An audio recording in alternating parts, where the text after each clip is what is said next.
It was supposed to be just one night, a favor, a simple act of pretending. Emma never thought she'd be calling her janitor for a date, especially not for her ex-husband's wedding. But life had a way of humbling even the strongest hearts.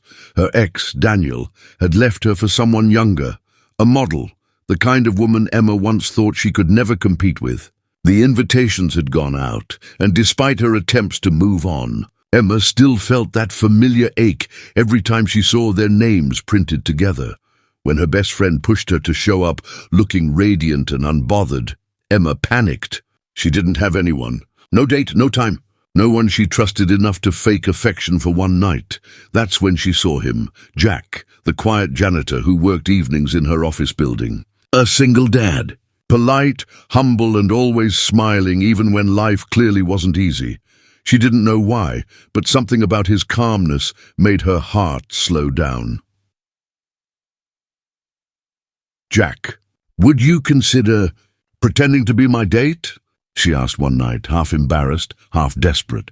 Jack froze. "Me? Ma'am, I'm not exactly date material." Emma smiled weakly. "You're kind. That's all that matters." The wedding day arrived. Jack showed up in a suit that didn't quite fit, borrowed from a neighbor. His daughter, Lily, had brushed his hair and told him he looked like a movie star. When Emma saw him waiting outside the venue, her breath caught. He wasn't polished, but there was something about him, honesty in his eyes, strength in his posture. As they walked in, whispers followed. Some guests recognized Emma, others stared at Jack, confused why a woman like her would come with someone like him. Daniel smirked. "Emma, didn't expect you to bring the help." Before Emma could respond, Jack took her hand. His voice was calm, steady. She didn't bring the help. She brought a man who knows what love really means, because he gives it every day to a little girl who lost her mum. The room went silent. Later, during dinner, the band took a break. Someone joked, "Maybe the janitor can sing us something." People laughed. Jack smiled softly. Then he stood, walked to the piano, and began to play. The melody was simple, a lullaby, but every note was filled with love, pain, and hope. Emma recognized it halfway through. It was the same song she used to hum to herself after her divorce, sitting alone on her couch. Tears welled up in her eyes. When he finished, silence filled the hall. Then unexpectedly applause. Even Daniel stood frozen, guilt flickering across his face.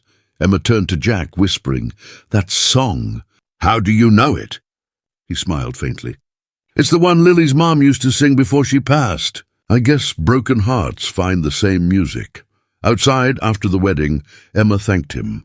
"You didn't just help me tonight. You healed something I thought was gone." Jack looked down, nervous.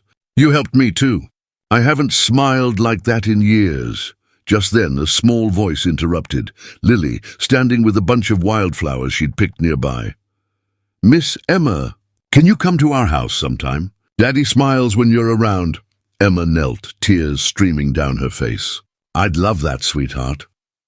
6 months later, Emma visited often. First for coffee, then for dinners, then for Lily's school recitals. Slowly, the quiet bond between the three grew into something beautiful. A family built not from perfection, but from pain transformed into love. On a quiet Sunday morning, Lily ran to Emma with a drawing. It showed 3 people holding hands with the words, "Our family." Emma looked up at Jack, heart trembling. He whispered, "So, what do we tell her?" Emma smiled through tears. "Tell her she was right all along. Sometimes healing doesn't come from grand gestures. It comes from kindness, from those who see your scars and still choose to hold your hand. Love doesn't always arrive dressed in perfection. Sometimes it comes wearing work boots and carrying a mop.